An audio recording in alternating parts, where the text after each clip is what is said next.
एक किसान अपने परिवार के साथ शहर से दूर गांव के शांतिपूर्ण माहौल में एक प्रशस्त घर में रहता था। उनके घर में किसी भी प्रकार की साधन सामग्री की कमी नहीं थी, लेकिन फिर भी किसान अपने घर और आसपास के परिसर से खुश नहीं था। उसे लगता था जैसे यह गांव एक असहज जंगल है और वह इसमें बहुत अकेला है।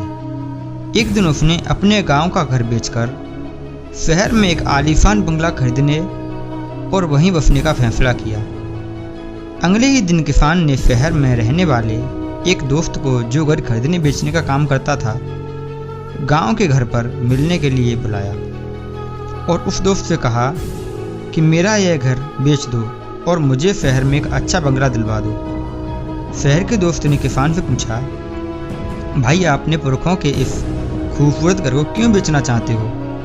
क्या तुम्हें इस घर से कोई परेशानी है, या तुम्हें किसी भी प्रकार की कोई ज़रूरत है, या तुम्हें पैसों की ज़रूरत है तो मुझे बताओ।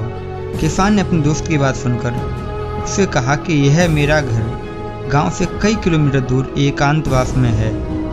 यहाँ शहर की तरह पक्की और साफ सुथरी सड़कें नहीं हैं। सभी सड़कें ऊबड़ खाबड़ हैं। बारिश होने पर पानी से भर जाने वाली इस नदी को पार करके ही शहर जाना पड़ता है। यहाँ चारों ओर इतने सारे पेड़ पौधे हैं, जब हवा चलती है पत्ते और कचरा घर में जमा हो जाता है और इसे साफ करना भी एक बड़ी समस्या होती है। सामने कुछ दूरी पर जो पहाड़ दिखाई दे रहा है, उस पर सर्दियों में भारी बर्फ गिरती है, जिससे बड़ी परेशानी होती है। अब तुम ही बताओ, मैं इस घर के अपनी प्राकृतिक समस्याओं के साथ कैसे रह पाऊंगा? किसान ने दोस्त से कहा, ठीक है, आपकी मर्जी है, मैं जल्द ही आपका घर बिकवा दूंगा। यह कहकर मित्र अपने घर लौट गया। अगले दिन सुबह किसान अपने घर के आंगन में बैठकर अखबार पढ़ रहा था। तभी उसने अखबार में घर का एक विज्ञापन देखा। विज्ञापन में लिखा था, शहर की भीड़ भाड़ से दूर प्रकृति के हरे भरे माहौल में, खूबसूरत पहाड़ियों से घिरे हुए ताज़ी हवा से परिपूर्ण वातावरण, एक सुंदर मकान में बसाएं। अपने सपनों का घर खरीदने के लिए अभी दिए गए नंबर पर संपर्क करें। किसान को वह विज्ञापन बहुत पसंद आया और उसने उस घर को खरीदने का मन भी बना लिया। किसान ने बिना देर किए उस नंबर पर कॉल की तो वह यह जानकर हैरान रह गया कि यह तो उसके ही घर का विज्ञापन है। अब वह अच्छी तरह से समझ गया था कि वह तो पहले से ही अपने मनपसंदीदा घर में रह रहा है। अब वह इस आत्मसंतुष्टि को पाकर खुश था। उसने जल्दी से अपने दोस्त को फ़ोन किया और अपना घर बेचने की योजना से इनकार कर दिया। इस कहानी से हमें क्या बोध मिलता है?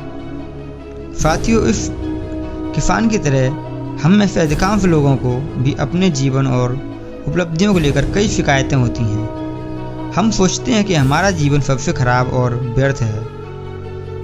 मेरा ही जीवन सबसे अधिक दुखों से भरा है। मेरा घर बेकार है, मेरा काम बेकार है, मेरा सब कुछ बेकार है। लेकिन क्या आपने कभी अपने जीवन को दूसरों की नज़रों से देखने की कोशिश की है?